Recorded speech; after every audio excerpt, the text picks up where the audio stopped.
thank you very much to all of you. Honorable Consul General, Mr. Mahajan, that was a wonderful speech. We all enjoyed it. You made us warmer than we were when we started. It was a beautiful speech. I am actually incredibly honored, very, very honored that Tagore Society of Houston requested me to speak today. I'm simultaneously humbled that they did so at this milestone event, which is the 100th anniversary of Gurudev Rabindranath Tagore's visit to Houston. Thank you, Tagore Society, for including me in this program. I also applaud and thank Tagore Society of Houston and its members for keeping his inspiration alive and his multifaceted flame burning so brilliantly in Houston and celebrating this milestone intersection of Tagore and Houston, Texas.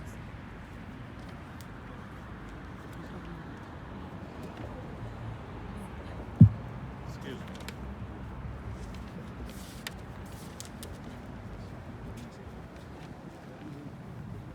So let's go back 100 years.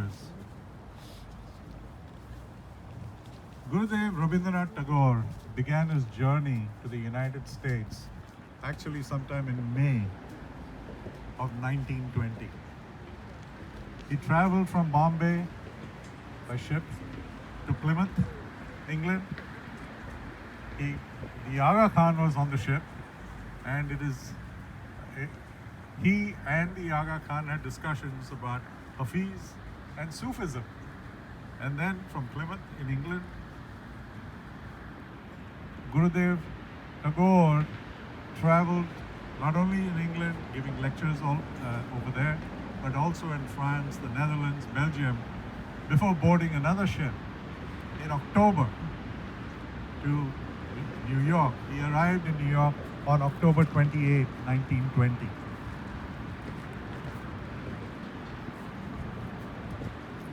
During that time, after his arrival there, he met with groups. He spoke at universities like Harvard University, Swarthmore, and he met very prominent people, including Helen Keller. And after spending a part of fall 1920 and the beginning of winter in the Northeast, he landed in Chicago on February 1st. Now, can you imagine what the weather was like there? But he got on a train and made his way to Texas, stopping at Ardmore, Oklahoma, Norman, Oklahoma University, arriving in Dallas on February 12th and Houston on February 13th. But before he arrived here, folks in Houston were busy creating awareness and interest in their guest. As Consul General Mahajan talked about it, Rice Institute, what Rice University was called 100 years ago, their magazine, Treasure, the publication, had a title which says, Rabindranath Tagore speaks here on February 13th. It continued, considered a genius, he will be at the auditorium on Sunday. The fairly long article first addressed his broad background in the context of times in Texas as well as his family history. The article went on to talk about his genius. The great versatility of Tagore's genius makes him an outstanding figure in the world today. He has reached heights of excellence in every department of literature, poetry, drama, essays, short stories and novels. He has to his credit over 100 volumes showing creative genius and great originality. He's remarkable in that he combines in himself the traits of the East and the West in a super degree. He's contemplative, he's a contemplative philosopher, a mystic poet, and yet he's a man who can do things, an organizer who can make his dreams come true. He has demonstrated his practical ability in his success as an educator, a social and political reformer, and lecturer. Then came details of his principal works, a description of Tagore's ideal open-air school that Consul General Mahajan talked about, that he founded in 1902 at the Shantiniketan estate. The article ended with this announcement: Tagore is making his second transcontinental lecture tour in America. He comes, as before, to raise, by means of lectures, money to maintain his boys' school and to establish a university in connection with it. He has given private funds for the past 20 years, the royalty from his books, and his Nobel Prize for the support of the school. Admission to the Tagore lecture in Houston on Sunday afternoon, February 13th at 3 o'clock, has been made free to all through the courtesy of the Theosophical Society in assuming all financial responsibility and through the generosity of private subscribers who are aiding them in bringing culture of this great man directly to the people. The faculty and students of Rice Institute are invited to attend. There's absolutely no doubt that his lecture was a success. So here's the review of his talk in the Thresher.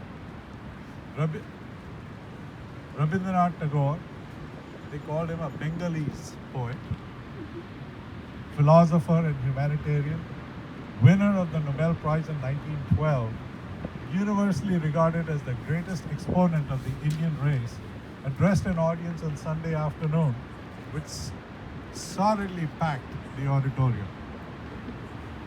Garbed in a soft, flowing robe of grey, white hair and grey-streaked beard, the philosopher pleaded for a better understanding between East and West. East is East and West is West, and never these twain shall meet, quoted Tagore, this familiar line of a poet. We all know who that is. But how much more appropriate is for man is man and machine is machine, and never these twain will wed. According to Tagore, the West had only made itself felt in the East through what he terms its machinery and not its soul as it should be. He touched upon religion. Tagore made but little, if any, reference to the subject of religion as the teacher of truth and love, other than to say that both Christians and Buddhists aspire to the same ideal in that both look toward the return of their God for the founding of the rightly regulated kingdoms upon earth and the establishments of truth and love, guiders of mankind in their proper and genuine forms. Both are looking forward to the reality of the unseen, the establishment of a thing without a physical foundation. The article went on. Dr. Tagore was very frank in his criticisms of the Western world for its reliance on mechanism. At the same time, he was not harsh. But if he was frank about the greater matter lacking in the West, with equal frankness, he pointed out some of the defects of the East.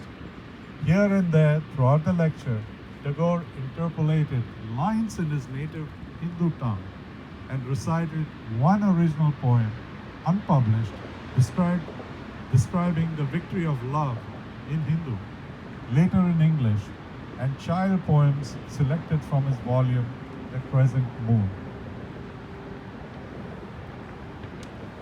Gurudev Rabindranath Tagore soon left Houston. He went on to Denton, Texas, and on to Shreveport. But before he left, Gurudev had something to say about Texas and Texans. And this is most amazing. Tied to the chariot wheel of karma, we flit from one birth to another. What that means to the individual soul, I've been made to realize in these last few days. It is my tyrant karma which is dragging me from one hotel to another. Between my two hotel incarnations, I usually have my sleep in a Pullman car, the very name of which suggests an agency of death. I am ever dreaming of the day when I shall attain my nirvana, freed from this chain of hotel lives, and reach other peace in Uttarayana. He writes to his friend, C.F. Andrews, I have not written to you for some time, for I am tired to the profound depth of my being. But yet, since coming to Texas, I have felt as it were, a sudden coming of spring into my life through a breach in the ice castle of winter. It has come to me like a revelation that all these days my soul has been thirsting for the draught of sunshine poured from the beaker of infinite space. The sky has embraced me, and the warmth of its caress thrills me with joy. The people here in Texas have had the leisure and the opportunity of storing this sunshine in the cellar of their hearts. They are human and hospitable. Rabindranath Tagore raised $3,845 during that tour in the United States. And do you know who was the biggest contributor to that total? The city of Houston.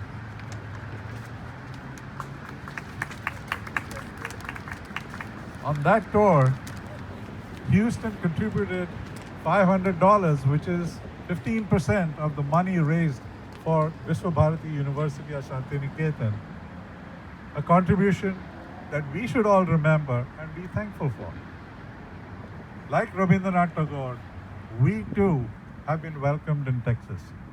We too have often felt the sudden coming of spring into our lives. Our souls, especially today, is thirsting for that draught of sunshine poured from the beaker of infinite space. The sky has embraced us, and the warmth of its caress will surely thrill us soon with joy. And as we have all experienced, Texans do store sunshine in the cellar of their hearts, and they are profoundly human and hospitable. This Tagore Grove that is in Houston is a subtle way of Tagore Society thanking the city of Houston for its hospitality to Gurudev Rabindranath Tagore 100 years ago. I thank Tagore Society for the opportunity to get once again closer to Gurudev through the celebration. And I thank you all for being here today on this cold day and participating in this milestone celebration of Gurudev Rabindranath Tagore's visit to Houston 100 years ago. Thank you all.